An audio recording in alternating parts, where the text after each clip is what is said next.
د امر بالمعروف او نهي عن المنکر وزارت وايي محتسبینو کابل کې د رسنیو نوما په نوم د یوې فرهنګي او مذهبي مؤسسې دوه غړي نیولي چې مسیحیت ته یې خلک بلل. د ریاست الوزرا د اقتصادي مرستیال مولا عبدالغني برادر په مشرۍ لوړپوړی پلاوی نن سه شنبه د اقتصادي همکارۍ سازمان په 18مه سرمشریزه کې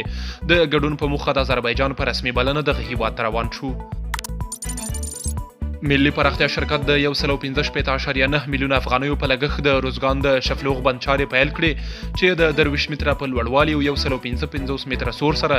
د 3.450 متره مکعب اوبو ذخیره کولو وړتیا لري. د پنجشیر ځایي مسؤلین وایي د یاد ولایت په پیریان ولسوالۍ کې نږدې 250 تازه کانونه کشف شوي او پر دې سربیره نن ورځ د 540,350 ډالرو په ارزښت 908 قیراته زمرد هم پلورل شوي دي. پاکستانی طالبان وایي د روان میلادي کال په جون میاشت کې پر پاکستانی پولیسو، پوځیانو، استخباراتي کارکوونکو او اربکیانو 300 بریدونه ترسره کړي چې په ترڅ کې 200 تنه وژل شوي، 300 ټپیان او 8 نور ژوندي نیول شوي.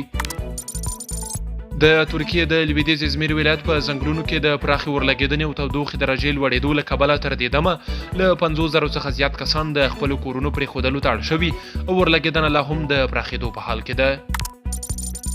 او وروستی خبر دا چې رویټرز خبري اژانس وایي ډونالډ ټرمپ پرون دوشنبه پر سوریه د بندیزونو لرې کولو اجرایوي فرمان لاسلیک کړ